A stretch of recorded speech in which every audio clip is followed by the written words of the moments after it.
your channel. Do, do, do, do.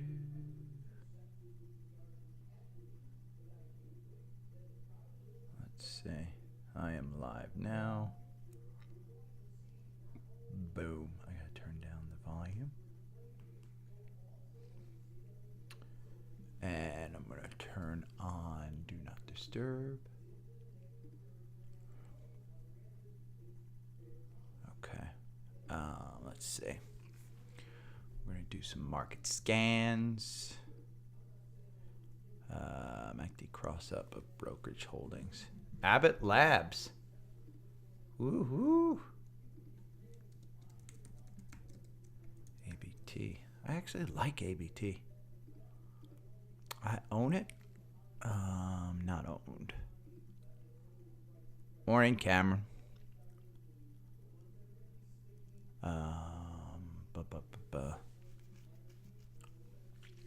I've got a lot of notes. Let's see. This is what I want to see. Ooh, there's a. Did I miss Boyle? It got down to 38. I'm gonna put in an order at 38. I think. K-Web.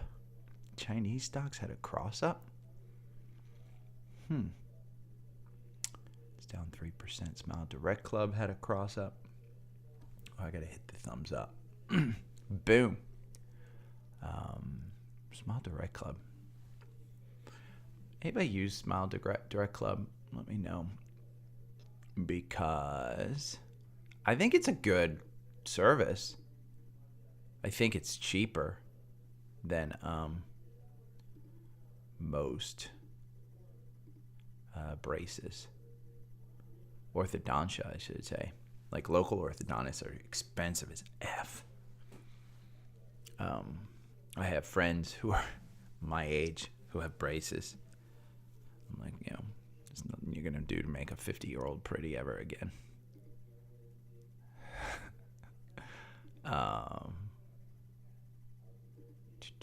And I'm talking about myself. I'm not talking about my friends. My friends are pretty. ARC Holdings. All my friends are pretty. This is Tower Semiconductor. I don't like that. I don't like that stock. In mode. This one has too many gaps down. Let's look at the Dow 30. There's got to be some cross-ups in the Dow 30. With the Dow up the way that it is, McDonald's, somebody's crossing up here. There's none in the Dow 30. Wow. Let's look at NASDAQ 100. There's got to be a couple. Nothing. Let's look at the S&P 100. And then I'll go to energy. Abbott Labs, ABT. And they're up by 1%. Let's go to energy. I think I'm going to look at financials too. Chesapeake we talked about. That's at 52-week highs up there. I believe it is. Yeah, that's hard to... VNOM. We got a triple cross up on this one. But boy, that's high. But their earnings are coming up. Next week is Energy Week for earnings. Coterra. I like Coterra, but Permian Resources. I've talked about this one before. Oh, those gaps down just scare the fuck out of me. And it's too high. It's been riding too high.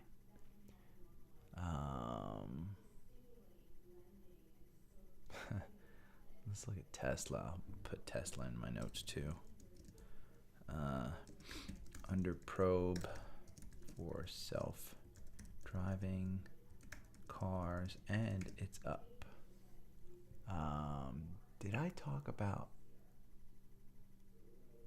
Twitter? I guess not. Elon and Twitter.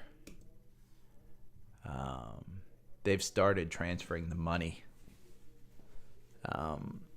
his brokers have to, by the way, Boyle looks like it's going for another run. That $40 just is such a. I'm gonna go back to the strategy tester on here.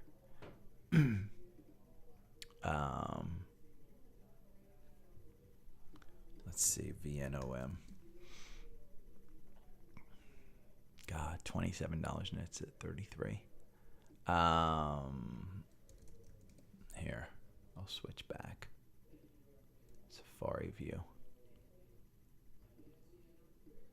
So since we got this cross up, you'll see.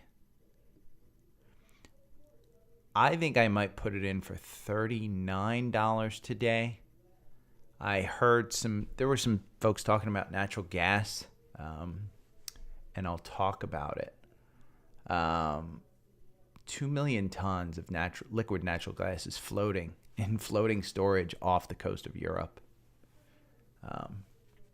And yet Europe is still paying 5 times the amount for natural gas that we are here in the U.S. Let's see, Boyle natural gas stock.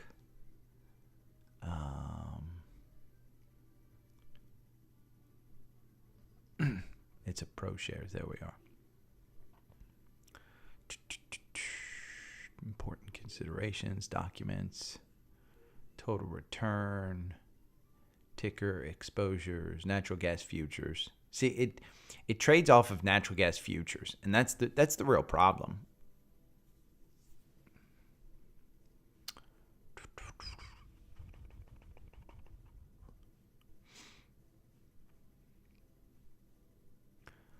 The index consists of futures contracts and natural gas. Unlike equities, which entitle the holder to a continuing stake in a corporation, commodity futures contracts specify a delivery date for an underlying physical commodity. No distributions. It's got no, yeah. We're just going to go. I think I'm going to start it. I got enough, folks. Okay, we'll start it. Because there's some news to go over. Let's do GarageBand. Oh, I need my water.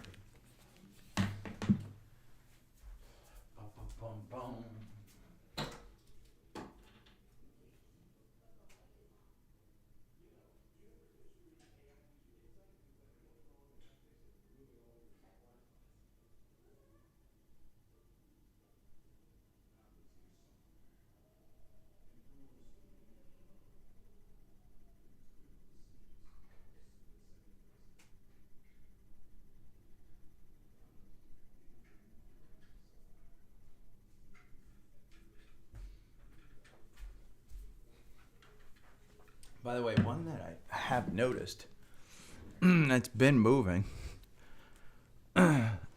morning Jesse, is NVIDIA. I think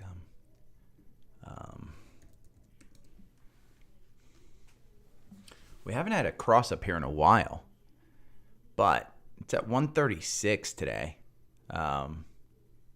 This goes with SOXL. I'll put this in my notes too, SOXL. Because you're still in SOXL from 727 up to 899. That's still a crazy good move. Let me put in SOXL. It's going to be a long podcast, but I looked at some of the stats on the podcast yesterday, and people actually listened through to the end of it. I don't know how in the world people pay attention to me rambling on, but I should probably say thank you. I'll do that on the podcast. Good morning. It's Thursday, October 27th, and I was just telling YouTube Live it's been 9 minutes since I started streaming. So if you're listening to the podcast, just remember the timestamp. 9 minutes later, you can check out the chart on YouTube by rewatching the YouTube Live. If you hear something in the podcast, and this is what I was just saying to the people on YouTube Live, is I can't believe I was checking out some of the stats.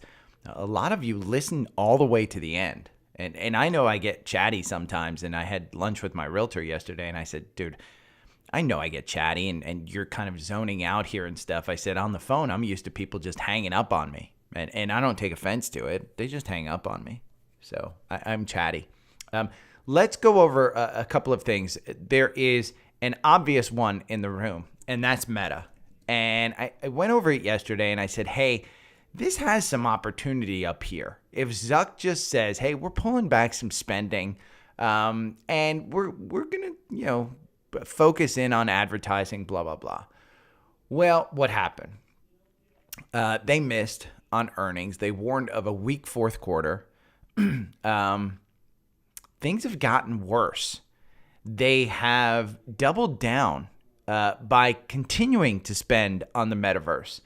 And Zuck on the call, I just wrote this down. Let me look at the note. Zuckerberg on the call doubled down. So Reality Labs is their virtual reality. That's the metaverse. It has lost billions of dollars for very little return. Zuck on the call said, yeah, 10 years from now, people will be talking about this and how much we spent and how much of a good idea it was. Well, they'll definitely be talking in 10 years from now. But what a good idea it is, I don't know. Again, is anybody out there slapping on a headset to go and look at, if I set up a metaverse, a daily stock pick metaverse shop where you can come in, you can grab some edibles, you can grab, your favorite stock. I kind of hand it to you, but I got no legs. I'm behind a counter. I got no legs. So you may see me, but I got no legs. So I think they may have just put legs on people. I don't know. But the problem is when they're doubling down like that and advertising revenue is shrinking and TikTok is eating their lunch. It is clear TikTok, if you want a threat from China, it's TikTok because it took down Google. It took down Snap. It took down the Meta. It took down everybody.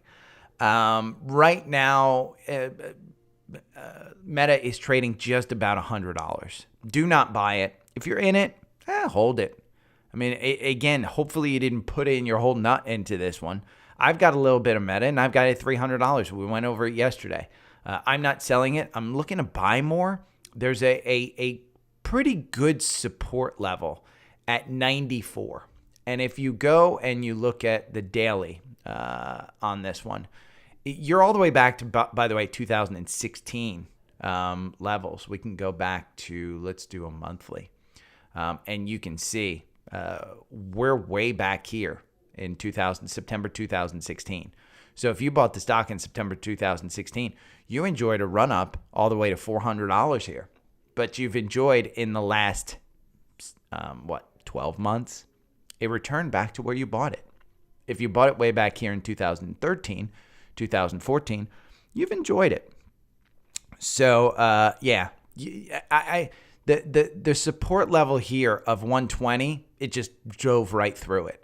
So where do you have support?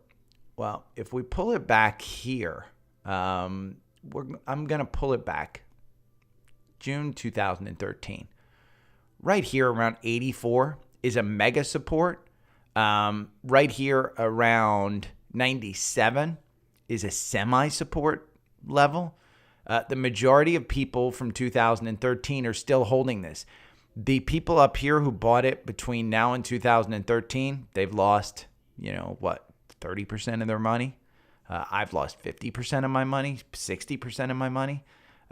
It's just, it's gotten worse, and it's not about to get any better. You can see the volume. Look at the MACD. The MACD on this one isn't crossing over anytime soon. If we run the algorithm, over 1,000 candles, you lose 50% in this name. If you bought and held it, you lose 53%.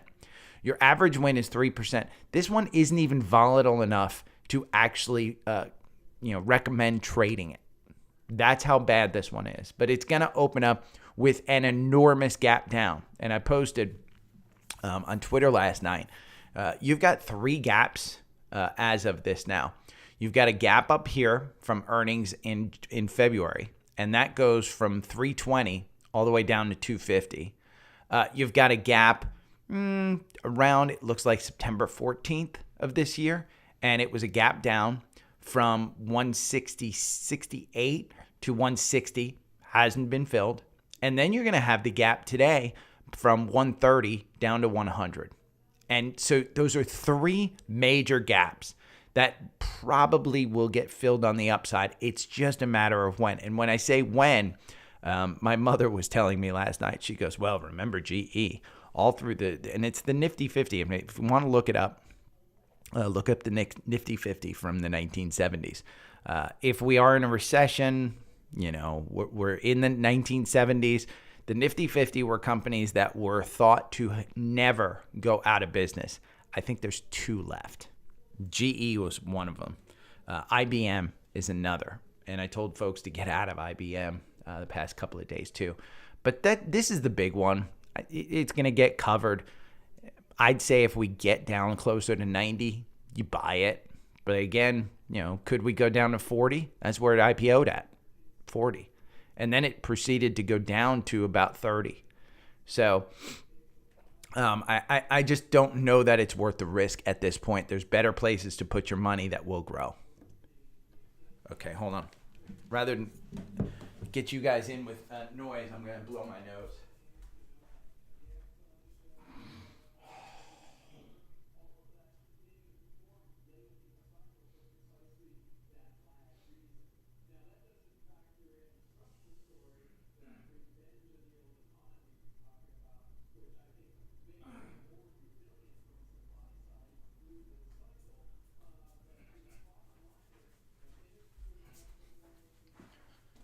Okay.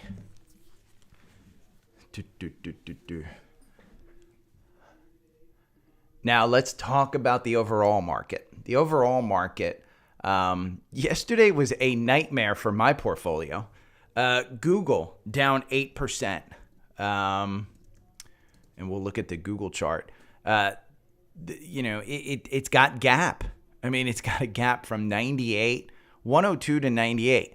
That's going to get filled very quickly. Look at that RSI down there. At some point, buyers are showing up on this one.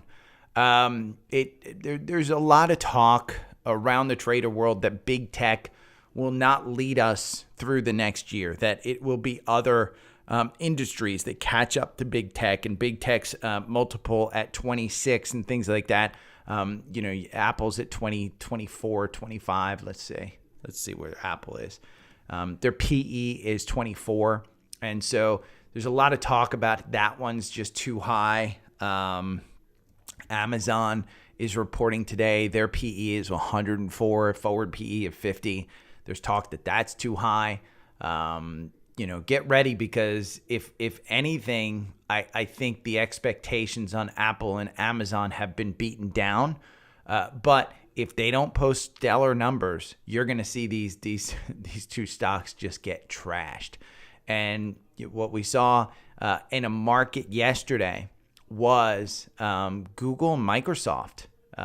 They got trashed, but the market held up. And so what does that tell you?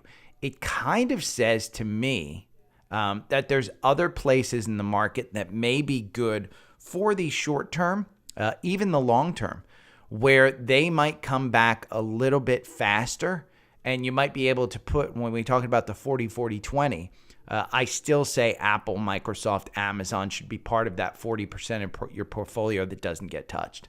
You can trade in and out of it. You can absolutely trim some and get back in when you think it's better, but you should have a core portfolio of those stocks that just sits there. And I think my mother was like, well, look at GE, and she was telling me, don't think that Apple won't be GE.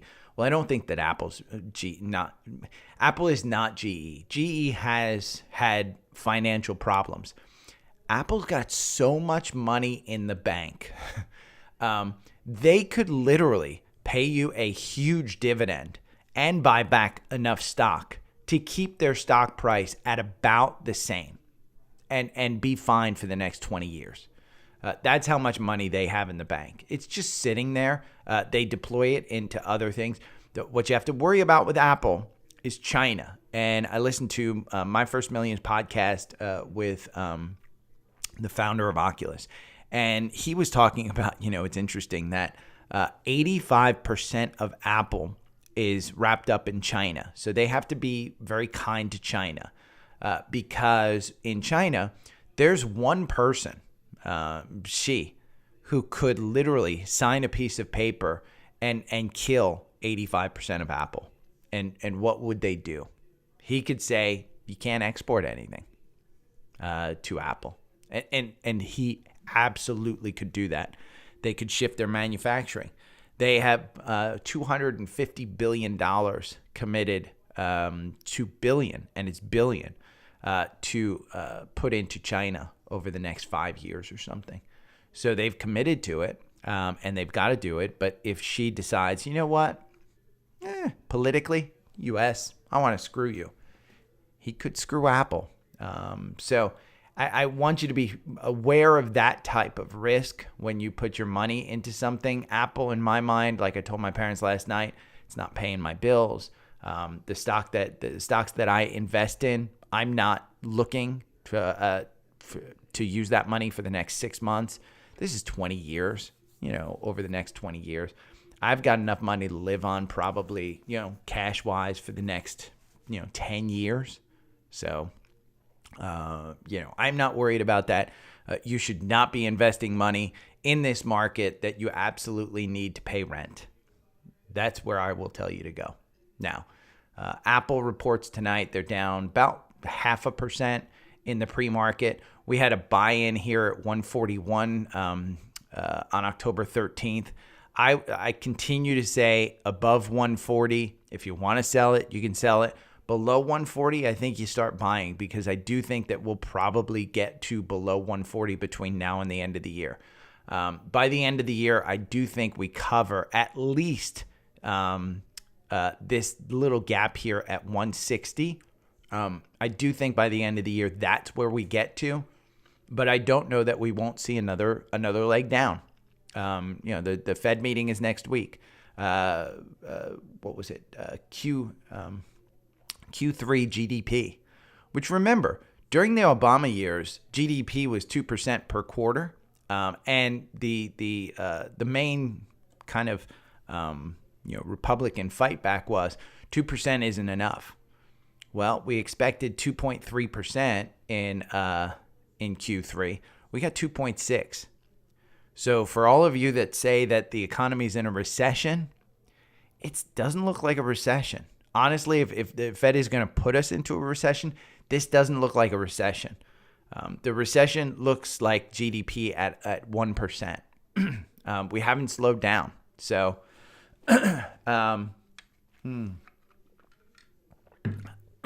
you've got a lot further down. Now, with down, let's look at the Amazon chart so I can show you a little bit about earnings today.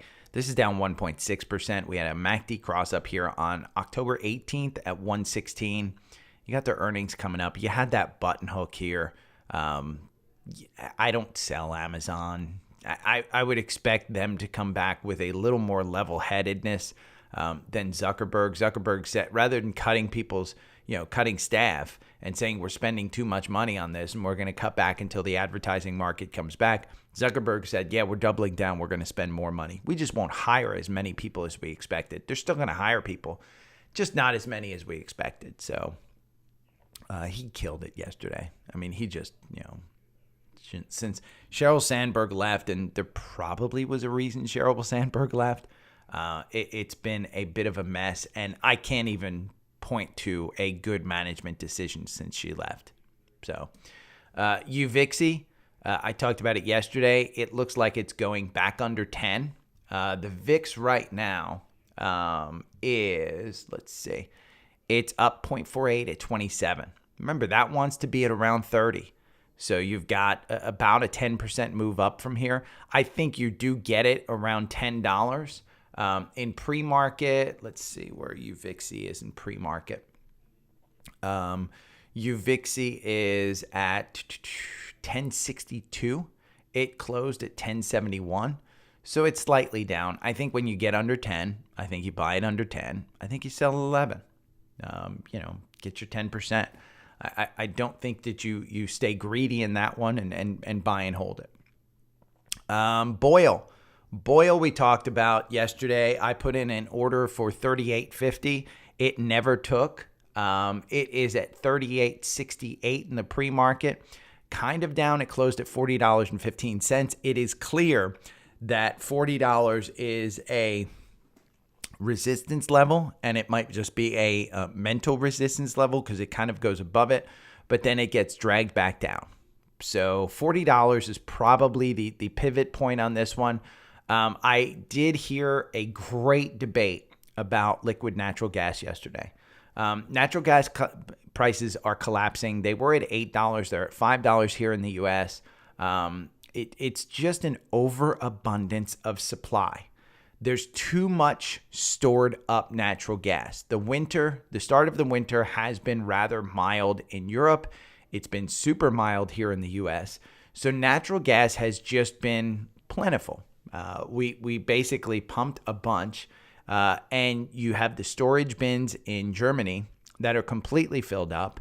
You have 2 million tons of liquid natural gas in floating storage off the coast of Europe because they can't, the infrastructure, they can't get it off the ships fast enough. So LNG tankers are sitting off the coast of Europe. There's a chance that China comes in and cuts the rug out and basically offers to buy that natural gas at a discount, further driving prices down. So with oil, you've got a problem where you don't have enough supply. So the prices have been artificially kept down by releasing those reserves. That's probably what you're going to start to see with liquid natural gas. They want to keep that gas down. Mind you, Europe is still paying 5 to 10 times more than we are here in the U.S. So Boyle is it trades on the futures. So as long as the futures continue to go down, you're going to see some pressure. I do think that 40 is kind of the pivot point. And I also think that you're going to start to see it start to creep up. As we get into winter, liquid natural gas starts to get a little bit more expensive. So you can see on the chart, look at the volume level. I mean, to push it up to 40, the volume needed to rise up significantly. You just haven't seen that. Even look at the volume levels here. You're close to the volume level here, which was July 7th, which pushed it up from 44. But you didn't see the volume levels that you're seeing now just to keep it here. So I'm a little bit concerned about Boyle. I still do think that you could make 10% off of this one because the average win is 37%. So if you're getting at 39.56, which is where it's trading at 38.50 right now, and you're kind of seeing it capitulate here, but it's still got confirmation above that 9-day. And it's still below the 21-day, and those Bollinger Bands are still wide open. And this is a 4-hour chart again. On the shorter chart, you can look at a 1-minute chart on Active Trader Pro, and you can see it's got no confirmation at the current price. But I think from a longer standpoint, I think you take this one. I think you do have a very tight window, and make yourself well aware that you have a stop loss at a certain price where you buy it. And mentally, do not say I'm holding this until it goes up. With that price that you set in your head before you buy it, you sell it. So the downside, absolutely make sure you have a downside. Make sure you have a downside identified. Make sure you have an upside identified. I wanted to look at ServiceNow. This is interesting. ServiceNow released their earnings yesterday, and they're way up. They were up by like 10%. Let me see. They closed.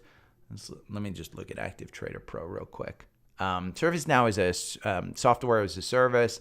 They closed at 366. They're trading at 422. It's a massive, massive move for a company that has been beaten down. You're seeing it here under the 200-day. The 200-day is at 442. That's going to provide the next leg of resistance, 442. This one since January has just been trashed. It is one of those. Let's see. Let's look at their stats. It's expensive. It's down 43% year to date. Its PE is 404. It's super, super expensive.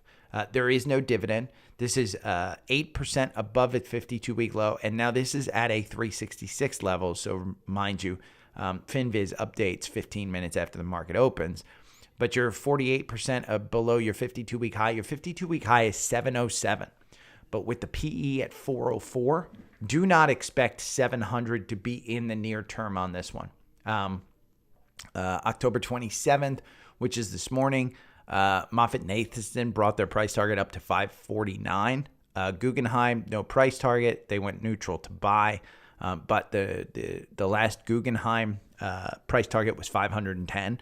JP Morgan, neutral to overweight. Their price target is 460. So 422 seems like a bargain based on ServiceNow. But I wanted to make sure you saw that one because the next one that has a big leg up today on the open based on earnings is Cathie Wood's favorite, Teladoc. And here's what I know about Teladoc. I think it's similar, and this may be the dumb me, but I do think that it's similar to DraftKings in that DraftKings is just a bookie on your phone. And any one of these major gambling houses can open up a bookie on your phone when it becomes legal. And they're spending $1,500 to get new customers, blah, blah, blah. Well, Teladoc kind of is in that situation. And they started really falling after the pandemic when they started having to supply earnings. And you can see, I'm all the way back here to July 2021, where it was trading at $157. This is at $26 now. They lost 45 cents per share. They're starting to turn their business around a little bit, but they still have so much debt on the books that this company, while it's got great customers, they have grown their customer base since the pandemic by 10, 15, 20 fold. I mean, it's each quarter. And we're talking about a huge, huge gain in the quote unquote the underlying business, but it's cost them so much money. And so while it was a great thing during the pandemic, it is easily duplicated by any hospital with HIPAA compliance. So the gap's up here. You've got a gap up here at 32 to 33. Let's see where you are right now. I think you're above that in pre-market. It's at $30. It closed at $26. It's at $30. So it's got a 20% move on the earnings. And the reason it's up on earnings, we'll go and look. Let's look at do some headline searching here on FinViz. Guggenheim updated its sell to neutral on its earnings report. You can see the first article is a Motley Fool article before you consider Teladoc. But I hate these articles where they tell you, should you buy it? And then it's one sentence and say, well, sign up for our service, blah, blah, blah. Q3 loss tops revenue estimates. They top their revenue, but their costs are what the problem is now. So revenue was a problem. Revenue and costs were a problem. Now, revenue is not the problem. It's the costs. So before you invest in that one, say, oh my God, it's on its turn up. You had a MACD cross up here on October 18th at 26. If you got to 30, kudos. You've got almost 20% in that one. I am going to tell you there will be a gap here between 26 and 30 on the open. And that gap will probably be stronger to get filled than the gap up here at 32 to 33. Just kind of my thought. That 200-day, it's been providing a pretty big resistance from the Bollinger Bands. Not even the stock price, from the Bollinger Bands. When the Bollinger Bands get up to the 200-day, that seems to be where it's pulling back. And you can see it clearly here. Back in July, back in August, back in September. Every time this thing tries to make a move up and that Bollinger Band hits the 200-day, you're just seeing it pull back. And now you're nowhere near the Bollinger Band hitting the 200-day. You probably have another, maybe when it hits 30, the Bollinger Band opens up wide enough to hit the 200-day. But I want you to be careful about that one. we talked about the how Microsoft and Google went down by 7-8% yesterday, but the market was rather flat. The market kind of just held up. It kind of tells me that there's other places than the big software companies, the big FANG, to maybe put your money if you're looking to get back. I still say, and I went over this a little bit earlier, you still have your buy and hold in those. So I wanted to go over to Spotify. Spotify had earnings, and we talked about that one. They disappointed. It was a $1 loss versus a 91-cent loss the previous quarter. They're down around 84. This had a MACD cross up here at 86 on October 17th. I do like the service. The stock is a little bit expensive, though. And we talked about, I think I went over this one, Spotify. I think a lot of you guys listen on Spotify. They're not making money. They're down 63%. Piper Sandler on October 20th put an $87 price target on the stock. It's trading at 84 right now. Let me see what it's down in pre-market. It is probably going to be at 80. Yeah, it's right at 84.60. So the market, the futures, they're kind of flat, I think, except for the NASDAQ. There were a couple of really good earnings this morning, specifically from Caterpillar and Comcast. So the NASDAQ is implied down 1.19. The Dow is up by 1%. So, and remember, the Dow is 30 stocks. So Caterpillar, McDonald's, and some of those are really, really pushing that one up. But Meta, Spot, Amazon, Apple, we went over those. Let's go over Marathon Oil and some of the energy plays. We do have earnings coming up. Last night, Joe Terranova had said he believes that Marathon Oil was his final trade, even at this high level.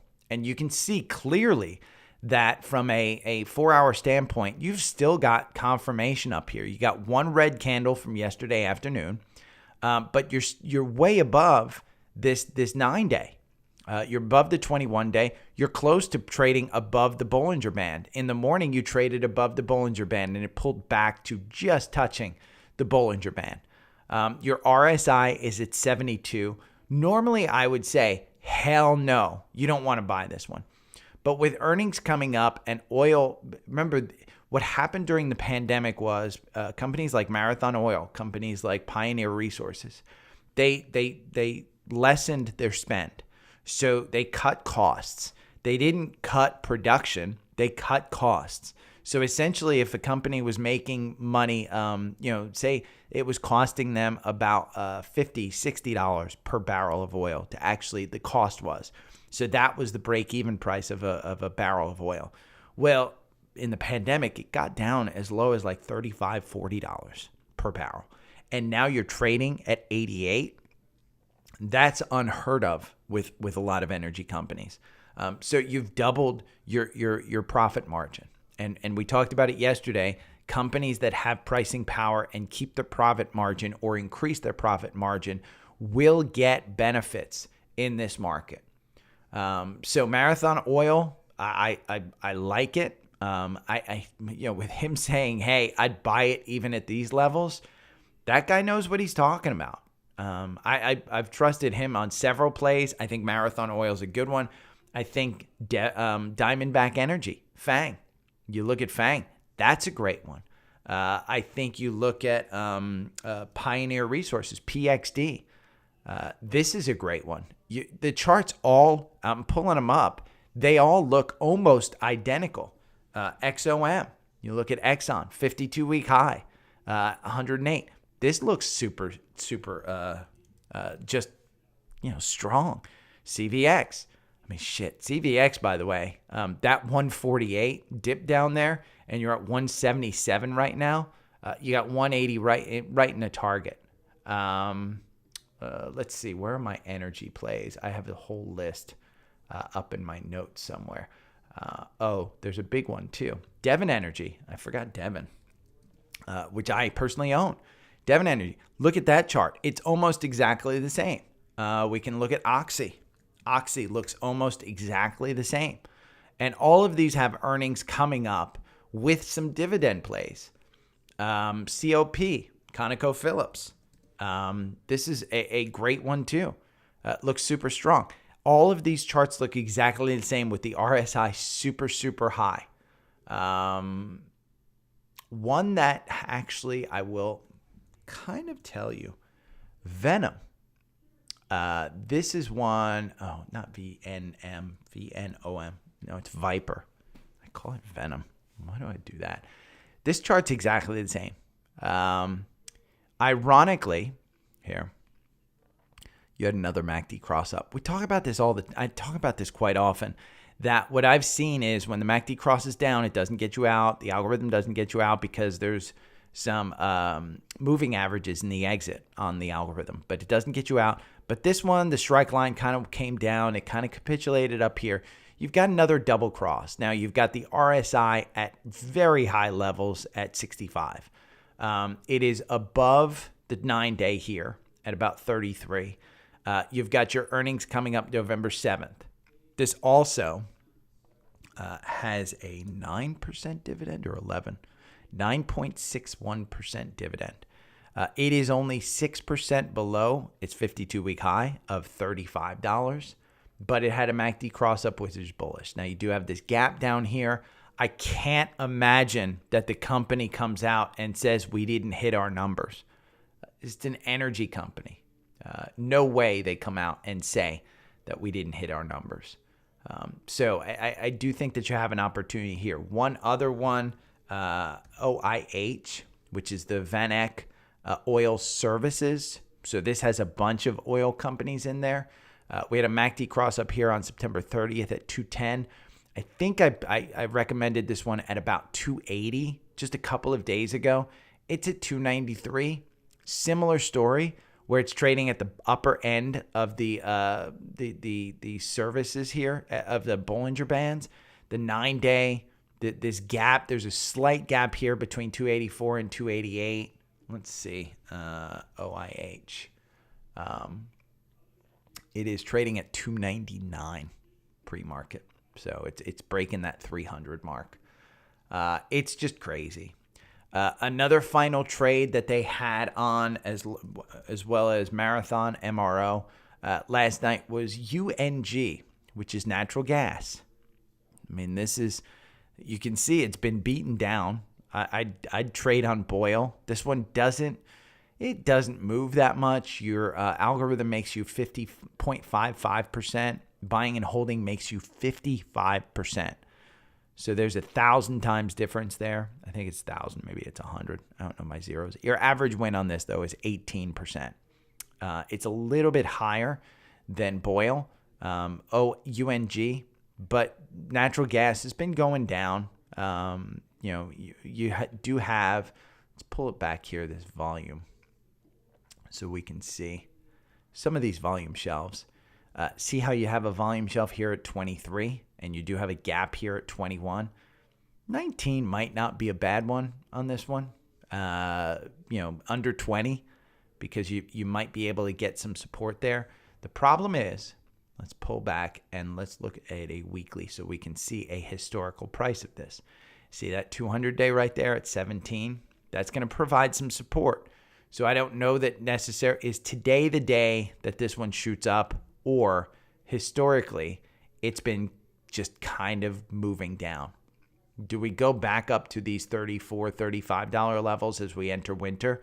Or is the problem that we have too much supply with all of that sitting offshore? We've been fracking natural gas at a higher rate than before. So you've got to kind of take that into consideration too. Next Gen Energy, which I think, let me see. Let me just make sure I know this one right. This was another post-market kind of thing. An exploration and development stage company engages in acquisition and exploration of uranium. So this is a uranium, which I know there's a couple of listeners who have loved uranium on this one. Let's run this because it does look like it's capitulating, but it's run incredibly. $391 was the buy-in on October 17th. You're at $423 right now. Your performance, the algorithm makes you 100%. Buying and holding makes you 151%. The average win is 12%. You win 48% of the time, so it's a 50-50 shot. The problem is you've already run from 391 to 423.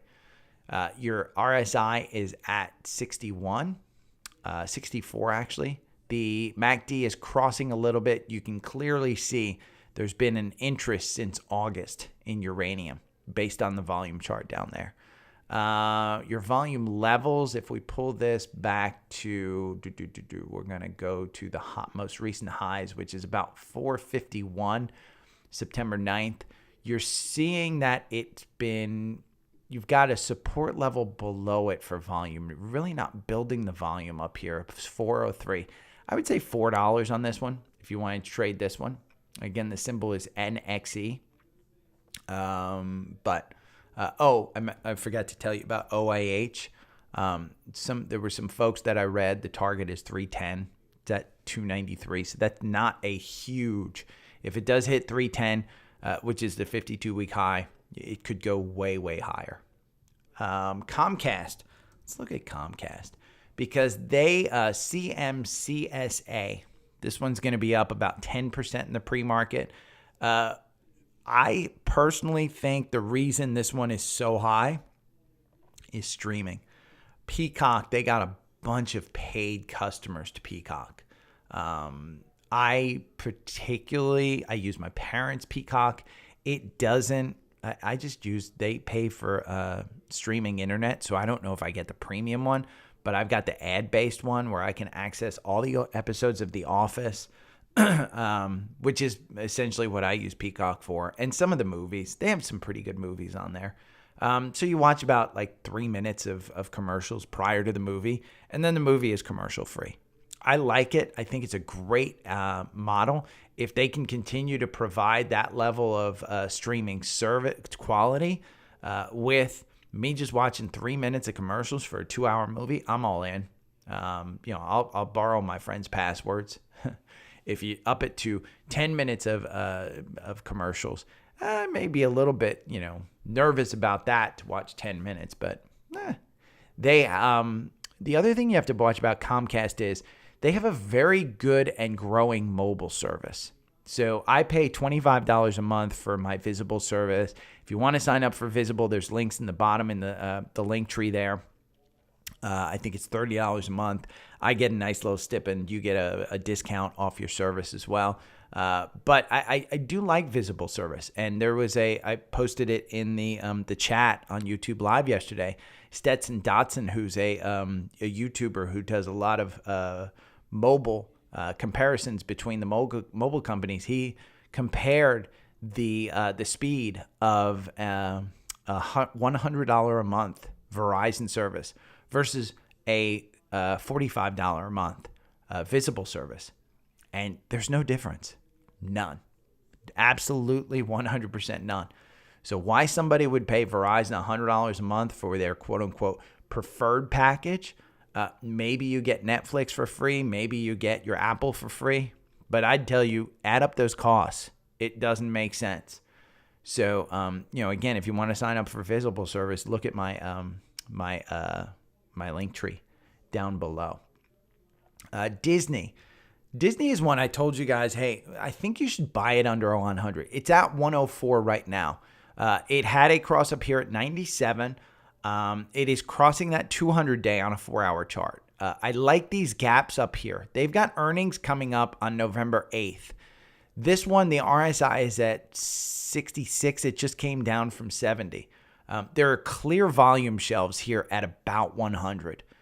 This one, in my mind, I think you could take a chance here. If it does dip back down below 100 before earnings, I like it.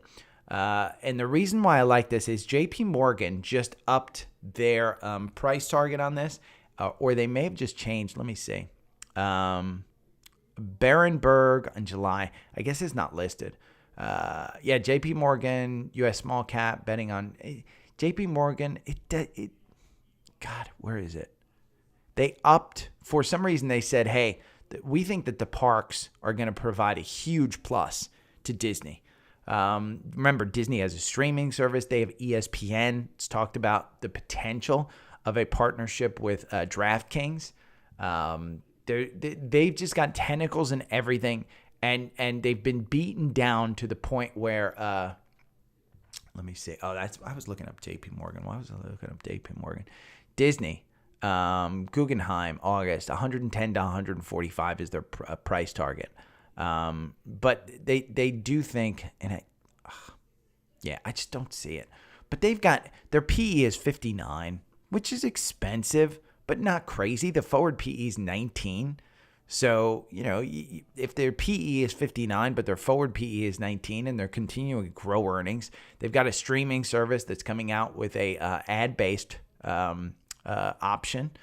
ESPN, like I said, with DraftKings, they've got opportunities here, and I do think that you start to see some of these gaps up here, 109 to 110. I think you start to see those get filled. And Disney, mind you, is a stock that, in my mind, you can absolutely hold on to for a long period. Now, I say that. The algorithm makes you 27%. So in 1,000 candles, you have 31 positions. You only win on 26 of those positions. Your average win is 10%. If you bought and hold this for 1,000 candles, you would have lost 12%. So the algorithm trading this does do you much better. But remember, this was a $170 stock when we started, 1,000 candles ago. This one went up like crazy. Its 52-week high is 179. You're 41% below your 52-week high. There is no way I think you get to those 170s at any point in time in the near future. In the distant future, I think you get up there. Because I think that valuation for Disney, with some of their creativeness in parks, with their content on Disney Plus, with ESPN and sports, with getting into gambling, with ESPN Plus, with Hulu, I think you've got a great company that provides services that people want, and they have pricing power. You look at the price of the parks. Who's not going to Disney because it costs too much? Your freaking kids. You're going to spend money on your kids. So I do think that those are reasons to buy Disney. And I think around $100 is where I would probably get in. Just be patient. I think the market's coming back down. Yeah. So Southern Company. This guy was on, the CEO was on this morning. They are my electric company with Georgia Power. I'm not a huge fan. They're huge into nuclear, and they're out.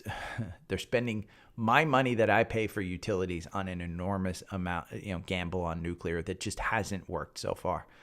He was on this morning, so I figured I'd look it up because we did have this cross up at $64.65. You're trading at $66. It's got confirmation.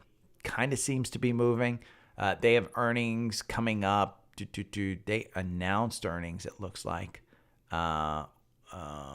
Let's see, pre-market. Yeah, they announced it this morning.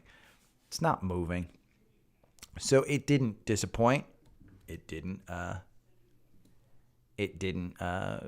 blow anything away. Duke Energy, we talked about. I'm looking at some of the recent ones. 88.89 was the cross up, and you're at 91. So what? Just, $2-3, about less than, not quite 10%, but maybe 3-4%. You got their earnings coming up. Southern Company didn't blow it away, so Duke probably won't blow it away. November 3rd is the earnings. Just wanted to look at those. McDonald's, I've gone over McDonald's before. MCD, this is a Dow component. This is why the Dow is up so much and everyone else is down. They blew away earnings. You got a gap up here. And you're gapping up from 259 to about 262, which is where you're trading. Into earnings, this one was just a monster. The MACD cross-up happened on October 4th at 237. And for a company like this to go from 237 all the way up to 262 was amazing. And then they blew away earnings, so they're even going further. Their PE is 31. It's expensive. They are down only 4% year to date. They're 5% below their 52-week high of 271. There's no reason to buy it, but that gap here, pretty impressive. Pretty impressive. Caterpillar, CAT. This one beat earnings as well, and you're seeing a big gap up on this one. This one gapped up from 199 to about 212, I think, in pre-market. It's kind of coming down now. You're well above your 200-day, but this one too, right into earnings. All of these Dow components, it seems, right into earnings. 165 on September 30th. You're at 209 right now. That's a nice 20% move in this one. Let me make sure it's a 20% move. We're going to do this. 21%, 21.057. So this is the other great thing about TrendSpider. You get all these kind of nice little tools. But they beat. Q3 GDP, we went over it. Tesla is under investigation for their self-driving cars. It didn't affect the stock. Stock's up today. It's at 233. We had the MACD cross up here at 219. I continue to say this one's going to have some downward pressure. The pressure was from Elon selling, but it's super expensive. And I know I still haven't put the half that I took out at 750. I haven't put it back in. I wanted it down here below 200. And that's where I wanted to hit before I would put it in. Now, here on October 24th, the low was 198. It just got to below 200. I didn't have an order in. I wasn't sitting there watching it. I missed out. But I continue to say that I think that's where it's going. It's got all the confirmation in the world right now. You've got gaps up here around 250. If you think that Tesla can hit avoid scandal, avoid something, Elon is at the Twitter headquarters. It has been reported that the money has started to flow out so that the purchase will take place this Friday, tomorrow. Maybe Twitter's taking off at $54.20. It's trading at $53.90 right now. My friend Steve, who actually held on to his, I think he sold out half at 52 and then held on to the other half, thinking that he's going to 54. I just sold out at 52. I'm not upset because you know what? I sold out right about here at 52 on October 4th. You wrote it all the way down to about $48. I was happy to get out with a gain. As small a gain as it was, I was happy to get out with a gain. One that we've talked about a lot on here is SOXL. This is the triple levered ETF on the semiconductors. We had a gap up here at 727. You're trading at 932 right now. That's a great move. You've got a gap up here between $10.30 and $11.05. I think you continue that move. Now, the RSI is high at 59. The MACD is kind of just moving. The volumes are staying fairly consistent in the morning. The afternoon volumes are just not there. But the morning volumes are staying fairly consistent. Let's look at SOXL on a Active Trader Pro. SOXL, you're up at $9.30. So it closed at $9.01 yesterday. So you've got a 3% move. I continue to like this one. I continue to think that the chips have just been beaten down way too much. Scans. There were two that I like. First is Abbott Labs. Abbott Labs had the problem with the baby formula. They've had a problem with COVID testing going away. Government will no longer pay for your COVID testing. But they could cross up here at $98.43.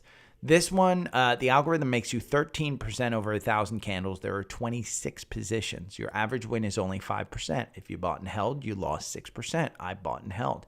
I've held this one since, 1995, 2000, somewhere in that neighborhood. I mean, it's been a long time. It was a small position, has grown into probably a five-figure position, $10,000, $15,000, $20,000. I don't know exactly. It's been pretty good for me. Hasn't been a huge mover, but it provides a pretty good dividend. They just had their earnings here and they dropped down. You can see that gap between 104 and 101. You're at 98. I think you go back to filling that gap. I don't think that you get this secondary gap up here at 107 to 108. I don't think you get up there. There's just no catalyst to move it up there. But Abbott Labs, they've fixed their baby formula problem. So they're out of the news. And that's what you want with this company. You just want them out of the news. That's the biggest thing. As long as they're out of the news, they make money. Viper Energy. I went over it before. This is a double cross up. And this is the last one. This is it. But Viper Energy's good. It's just, you got your earnings coming up. You're at 34. Let's see. Let's go here. Oh, no, I want... sorry, my fingers. I typed C instead of V. Your 52-week high is 35. And you are now trading at 34. So I think you're going past that 52-week high. I'm going to look up here. When is the next ex-dividend date? Do they have it? No, they haven't announced their next ex-dividend date, but their dividend yield is 9%. I would continue to think that this one, the September 30th KeyBank, they're overweight, $39 price target. That still puts you within a 10% move. You're trading at $33.70. So that's 20% from there because you got a $7 move up. July 20th, MKM Partners, buy, $31 price target. You're way over that one. Most of these guys, their price targets are from 2019 or at like 40. They haven't updated them. So, yeah. So that's it for today. I'm going to be on YouTube Live a little bit. Thank you guys for listening. Thank you for supporting. If you have any questions, hit me up. It's been 51 minutes of me just rambling on. So thank you guys for listening. I really appreciate it. Take care. I'll see you tomorrow. Okay. Export song to disk. Export.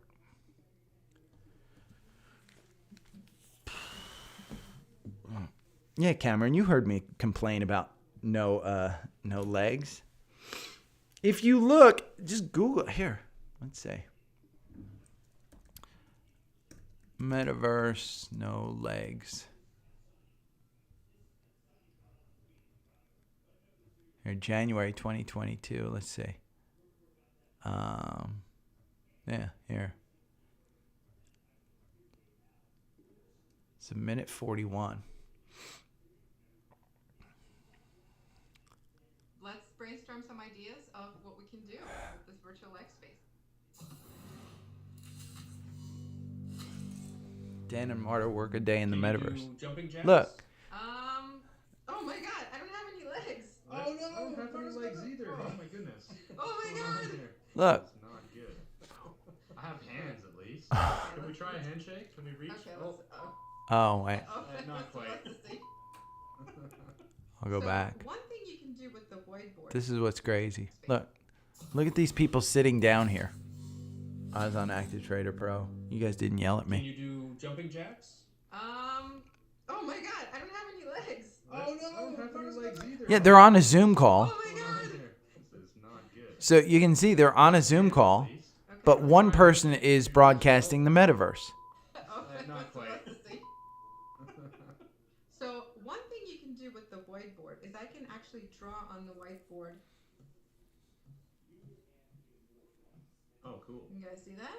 Hello. That's nice. So I can actually also go to the whiteboard. So I'm going to try doing that right now. There's no fucking why would you hold a meeting in this? Because Just like the look no at it. legs thing in here, honestly, I don't know why they have that. Because the no legs thing is just, it feels weird seeing you standing in a standing position. If you watch, or no lower. this reminds me. Okay, if you guys haven't watched this movie, go watch the movie Shallow Hal. Shallow Hal has a character in it that has no legs. And it's not it's a guy with a disease. I forget what, he's born that way. He's got no legs. That's what this is. Why would you live like this? Don't have legs, so maybe it's a limitation. The reason for that is because it's hard to track your legs with the Oculus. The Oculus Quest has cameras all around this frame, So it's easy. It's easier for it to track your body, but then it gets tough with legs. So you're telling me. Watching this clip from the Epifan Video YouTube channel. This was a clip from one of our live Oh, streams. she's If you cute. like what you see, Hi. don't forget to subscribe to our channel and turn on notifications. Maybe so I you will. won't miss our next live stream, which we do every other Thursday. Let's see. Who are these people? Are they worth subscribing to? Let's see. Nah.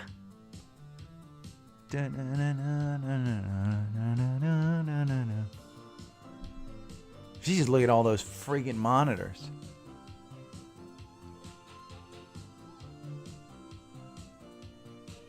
Nah.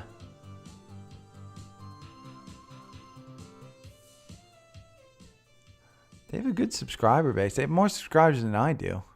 But I'm still not. Alright. No, I don't want to listen to you. Yeah, Roblox. Roblox. Here's the thing. If you're investing in Roblox, you would think that because Microsoft makes money, that the stock would be doing better than Roblox. Let's look at this. RBLX. So, year to date, Roblox is down 55%. Okay? They're not making money. Year to date, Meta is down 61%. They're making a shit ton of money. Meta's spending their money for 300 people to show up. Roblox, talk to a creator in Roblox. And yeah, your little brother plays, everybody plays Roblox. And the reason creators aren't going to the metaverse, but they're going to Roblox, is because the audience is at Roblox. And kids are spending money in Roblox. They don't want to go to Meta because it's got nobody there. They can't make money. So, let's see. Am I actually making money today? No. Let's see what the markets are doing. So the Dow is up 1.29%. The NASDAQ is down 0.21. The S&P is up 0.33. The VIX is down. I'm going to look at Boyle. I'm committed to Boyle. I'm fucking committed to Boyle. $38. $40 is the price point, I think. But I don't want to buy it right now because look at it. I'm committed to making money in this Boyle trade, though. I think you could trade it here. I think at 38. You're going back up to 40 at some point in time today. Okay. Oh, I got to go to Active Trader Pro for you to see it. While you guys watch Boyle, I'm not going to stay on for very long today. I got to open up the Facebook room. I promised you guys I would. Today's the 26th. No, I didn't. So I should move that to trash. And this is 27. Okay, that's the one that I want. Insert ad. Maybe I'll do a new transition for the beginning. Let's see if I can find a good one.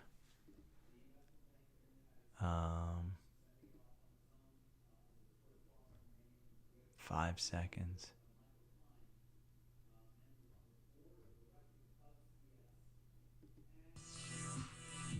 No.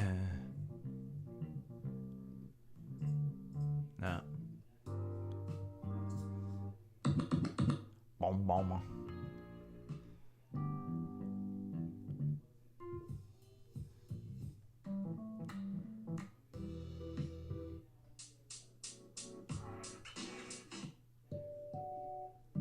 That's 11 seconds. I'm not going to make anybody listen. For 11 seconds. Nightlight. 10 seconds. God, why are people making people listen to these things? I had that one before.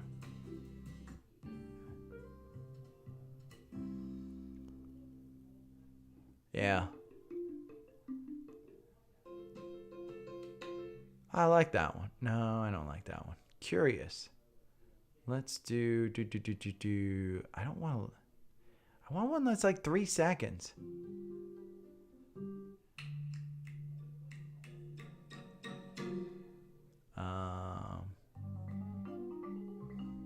Hedgehog Wallace. You're never going to hear that one. I'll do that one. That's a fun one. Yeah, boil at 38. And look, it's at the bottom of the Bollinger Bands. If I were smart, I'd buy it here. But I got to upload this damn thing.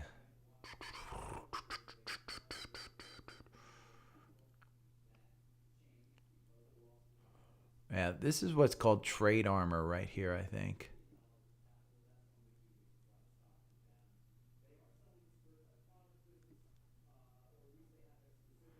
Trade armor.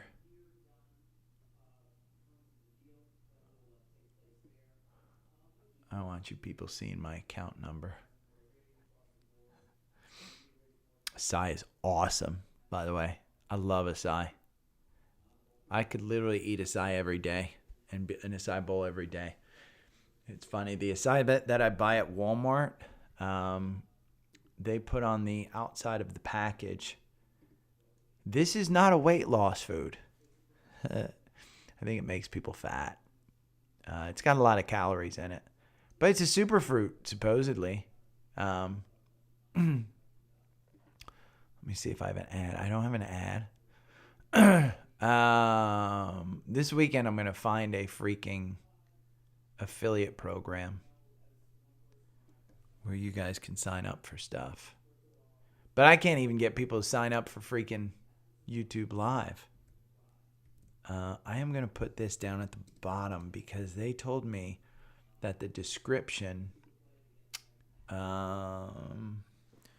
let's see, what did I go over in the damn podcast? Where are my notes? What was my big thing?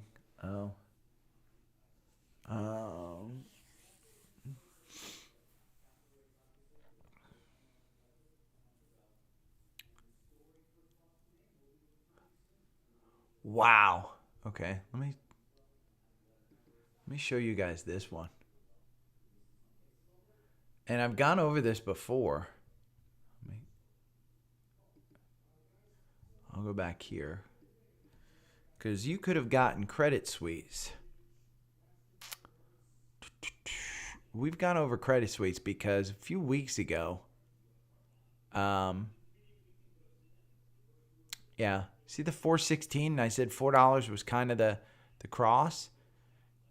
Something happened with Credit Suisse today. Let me see. Was today their earnings?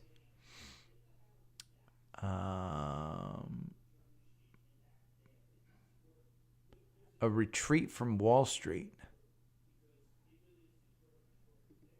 Oh, they're turning to the Saudis for help. Thousands of jobs and raise around $4 billion in fresh capital. The sweeping overhaul and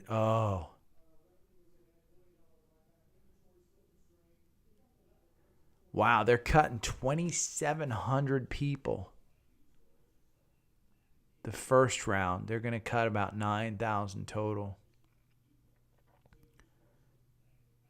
They want to manage money instead of, wow. That's why it looks like they're in a death spiral. So this one, see, this is the dangerous part of playing volatile kind of stocks. So 416, you got up to 480, which is what, a 70-cent move? Almost 20%. You covered that gap. And I remember when this one crossed up, I said, you will cover this gap. And you covered that gap. Bad news comes out. Boom. And the algorithm just, here's the thing. The algorithm, because it's 4-hour candles, it's not going to get you out in time. It's going to get you out with a loss under that 416. It's not quick enough. Not quick enough. So, man, Zevin, how'd you remember that? I was going for acai for lunch. $38. I think I might pull the trigger at $38, but let me upload this damn thing. Let's see. We're going to name this Meta Bust.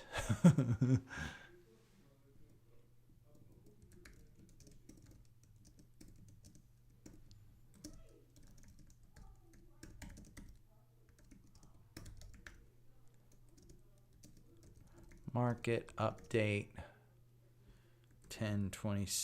I should put stock market update. They say your title 102722. I was reading about promoting your podcast and how the first 2 lines of your description and your title are super important.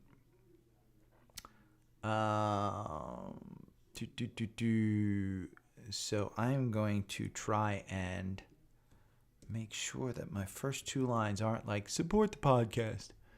Meta missed on earnings. We're going to put this in $. It's gotten worse, down 20% to 105. They fought back 40. Yeah, they bought back. So here's the crazy thing that Meta bought back $40 billion worth of stock just earlier this year with an average stock price of $300. Next support level is 94. Let's say Uvixi. Let's say Boyle. Spotify. Amazon, Apple. We're going to say LNG. ServiceNow, Teladoc,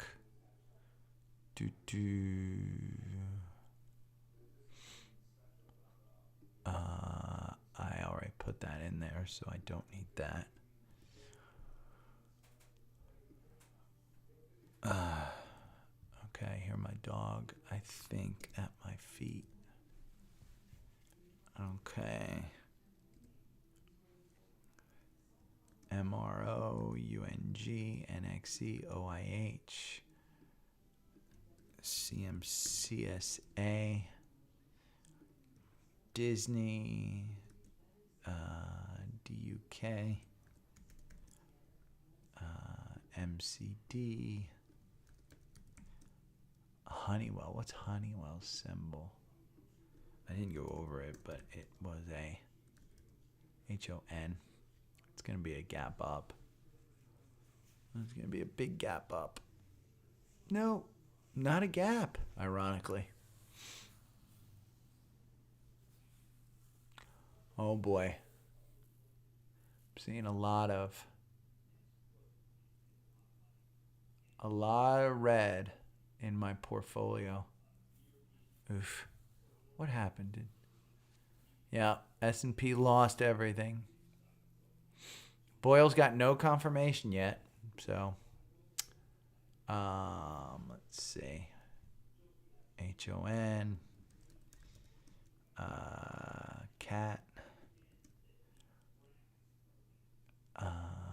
Tesla, SOS. I still love XOSL scans. Abbott and Venom. Viper.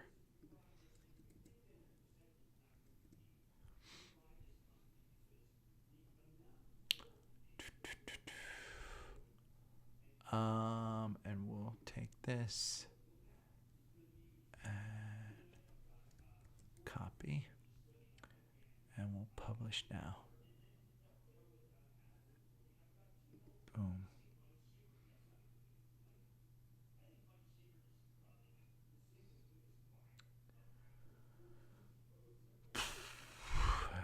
I've invested in airlines before, Zephin. They're like banks.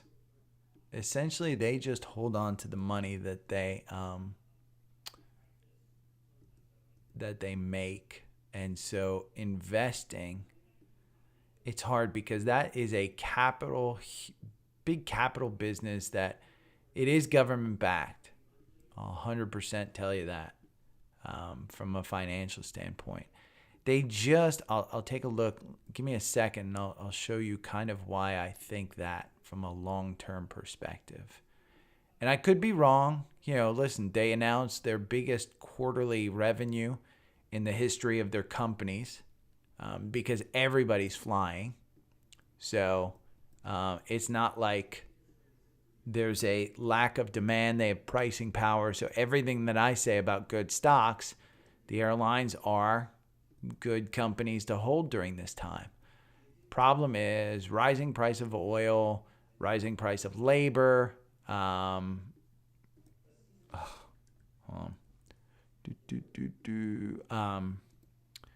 They've just got. I don't think that they're a well-run companies. Let's go TQQQ. TQQQ, by the way, it's 26 cents down. It's at $20.80. That dips under 20. I'd buy it again. And I've got 3 left. So let's go Ford, and then let's go T. And we'll remove this, and we'll remove this, and we'll say tweet. There we go.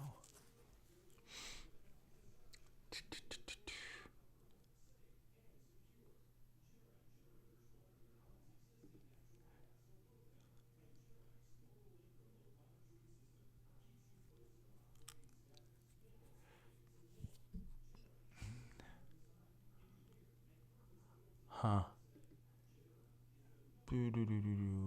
Profile. Why is my picture not showing up there? There it is. Boom. Okay. Let me show you why I don't like airlines. As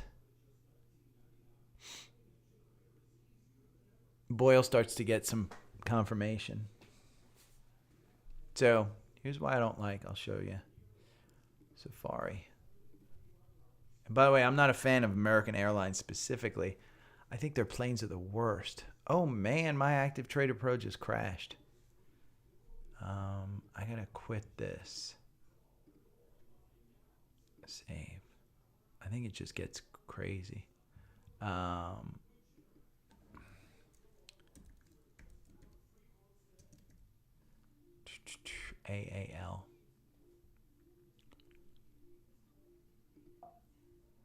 Give me 1 second to log back into Active Trader Pro.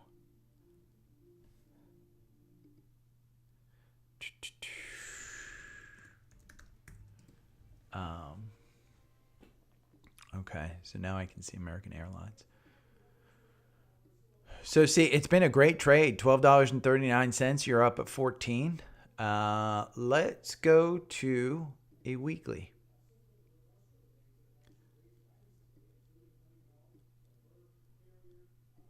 So this is why I don't like airlines. So yeah, it's got government backing. This thing on a weekly hasn't touched the 200 day since 2018. You can see in the earnings, I mean, they just don't make a lot of money either. It's a capital intensive business. They're kind of like banks. What they do is they take your money and they invest your money. And investing that money either makes the money or loses the money. And you can see during the pandemic, I mean, shit, you could have gotten American Airlines at $8. You didn't know if they were going to make it or not. It is clear that they do have government backing. We'll look at Delta Airlines, which is my home airline here in Atlanta. Delta Airlines, we'll look at, I think it's probably going to run about the same. Yeah, you had to buy in here at $30.47. You're at $34. Look at that run. Ever since earnings, they announced great earnings. But you take a look at a weekly. Did we look at weekly or was it monthly? And, you know, you go back here. See, they were super positive from 2013 here at $9 all the way up here. Great stock to hold all the way until 2015. Then in 2015, didn't do so well. I mean, it just kind of fluttered.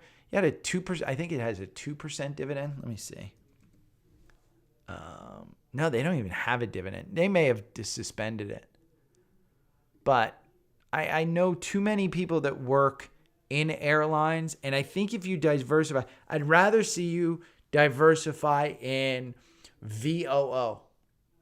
Just buy an ETF. If you want to buy an ETF of the airlines, I'll show you. Jets is the ETF of the airlines. And if we look at this one, I mean, this one has been a great trade from $15 to $17. You go into let's look at a monthly for a really long term. Jets hasn't even been around long enough. It doesn't even have a 200-day on a monthly. Let's look at a daily. It's not a positive trade. This is the airline industry through 2000. They have record profits. But tell me where those are record revenues. They're just spending too much. Pilots cost them too much. Stewardess cost them too much. Mechanics cost them too much. Boy, Amazon is down 3%. Apple's down 2%. I'm losing a shit ton of money. Oh, boy. Okay, I am going to go shower, run. We're going to set this up for Friday. And I swear today I'm going to open up that Facebook room. I did a podcast last night with Rick. I'd rather see you buy. So here, look at those airlines versus just an S&P. In an S&P, that one diversifies you. You don't have to worry about actually diversifying your portfolio. You can buy ETFs that completely diversify you. Buying one company may not be a great thing if you actually want diversification. But VOO tracks the S&P. You're touching the 200-day. Look at the last few times you touched the 200-day. That one. This is an upward moving, thing. So, yeah. God, I still can't believe there's 10 of you watching me. Most people, I think, listen. Hey, by the way, did you like my comment about me opening up a metaverse store and you walking in and getting an edible? I thought that was pretty good. I like that one. Hey, by the way, if you got friends, log into their freaking YouTube account and just hit subscribe. I need 1,000. I think it's 1,000 or 4,000 subscribers. I only have 174. I did just open this up, a month ago or so? So it's not bad for 174. But seriously, getting people to, I have, 10,000 monthly listeners on the, 10,000 unique devices, it says, per month that listen to the podcast. And the average listen time, by the way, is like 35 minutes. So people listen for quite a long time. I've had people look at it who know stats, and they say it's pretty good stats for a rather new channel. And when I say new, I think I've had it for since 2020. But I didn't start really posting episodes until January of this year. So what are we, 10 months into the year? So, but yeah, log into your friend, your little brother's YouTube's account and subscribe. Just hit subscribe because I've got the 4,000 watch hours already. But to monetize, I need a certain amount of subscribers. I had some. I think I told you guys on Twitter. Hold on. Let's see. Let me see. He is podcast. No. Let me see. I hate opening. You know what? I'm not going to show you guys this. I'm going to switch over to Active Trader Pro. I don't want you guys seeing who messaged. I just don't want to. So yeah, this is what I'm going to show you. I don't want you guys seeing who I message with and stuff like that, because it's just not fair to people who send me private messages. The ladies aren't slipping into my DMs. It's mostly guys. But this is the dude that sent me a message yesterday that he will help me get the podcast to 10,000. I think he was saying 10,000 listens or 10,000 reviews or something. So I told him, I said yesterday, I said, dude, your Upwork, he had a link to his Upwork profile here. And the link, it didn't work. Upwork said, yeah, this person doesn't have a profile. Well, it's clear he scammed other people, and his Upwork was probably, suspended. And so then he changes his profile picture from a guy to a woman, and he messages me. I probably should screenshot it and throw it into the chat if I could. But I told him, and he's like, yeah, just get the 2-month package. And I said, dude, I'm not buying a 1-day package. And he's like, well, I'll do it for you for 1 day, and then you can leave me a good review. And if you want further, then you can pay me. I said, no. He's horrible. And all that he does is he takes podcasts and throws them in and retweets them like video podcasts. So it's not like he's doing anything. He joined in July of this year. He's got 800 followers. I'm not a fan. I don't like people that scam other people. I just don't like it. Don't like it at all. Don't like it. So, okay. Let's see Boyle. That's Devin. Energy, man, I'm telling you, energy is the best place to be. Let's look at Boyle. Boyle's at 38. It's capitulating down there. See, this is where, I should buy it here at 38. $37.95 on the bid. Let me zoom in a little.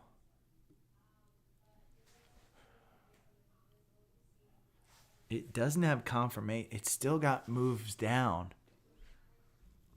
And I don't like the tight candles on a 1 minute. Let me look at a 5 minute.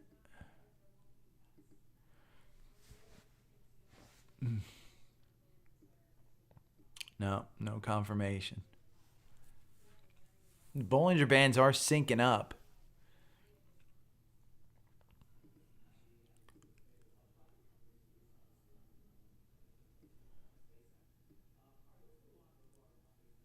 Oof. Yeah, I should say it's all guys.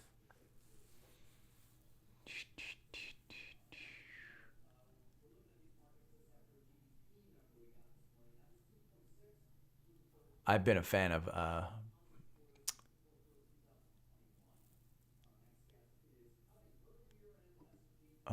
why is it suggesting that I follow Shaq? I hate playing this to the penny, but look at the 10-minute chart. There's no reason to buy that. Look, even the candles are just tight. They're down below.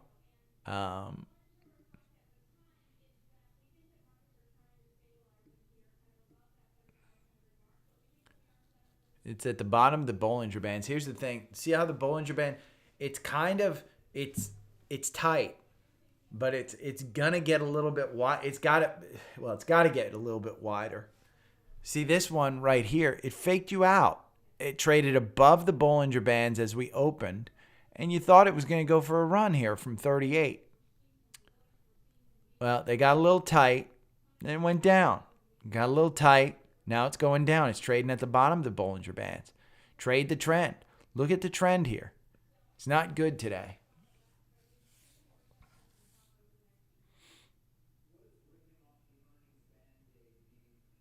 You want to see a mess?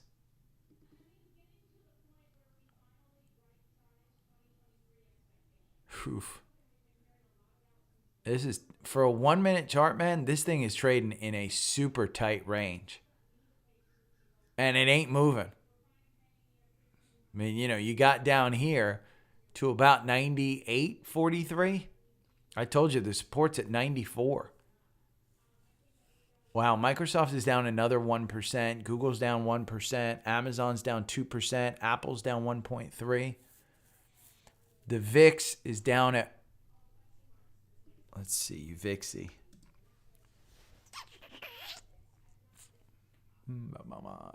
See, your VIXy. It's going under 10.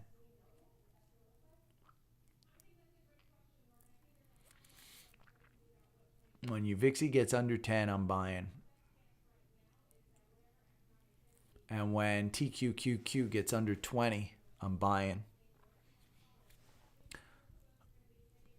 Boyle is the one that I'm obsessed with right now. I mean, I do think that... Yeah, 37.70. See? Okay. It's a great example. I think 40 is your pivot point on this one. But see, it's trading under the Bollinger Bands. And the trend is down.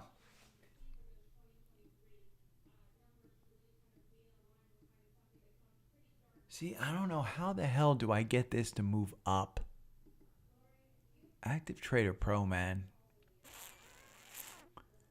Is this how I... I didn't know that. I didn't know I could move it left and right here. Oh, I didn't know that. Let's see. There we go. I can move it up. Hey, you learn something every day. There you... Oh, it's the arrows. Oh. Huh.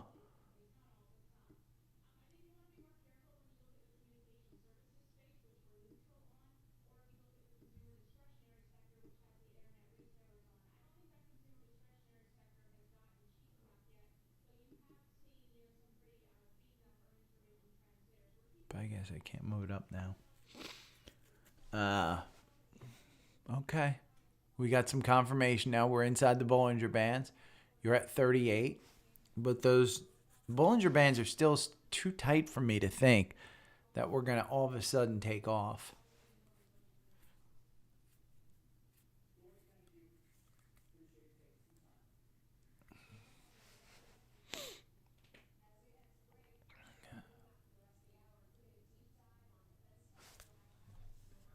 Okay, I'm in Do Not Disturb, so I don't know if people have texted me or not.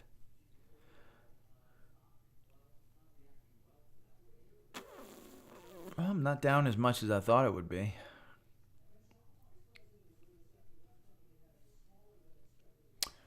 Okay, I gotta go. Call in a few. I gotta go call a friend. Yeah. In this market, I'd probably hold, it depends on what they hit Zephin on Friday. But I think TQQQ and UVIXY,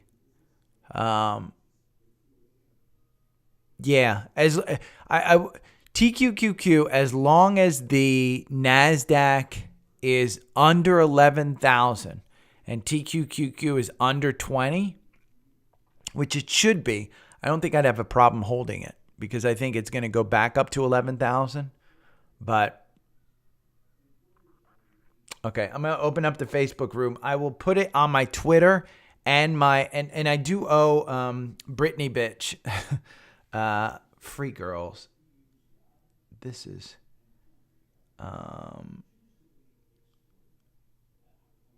hide user on this channel. There we go.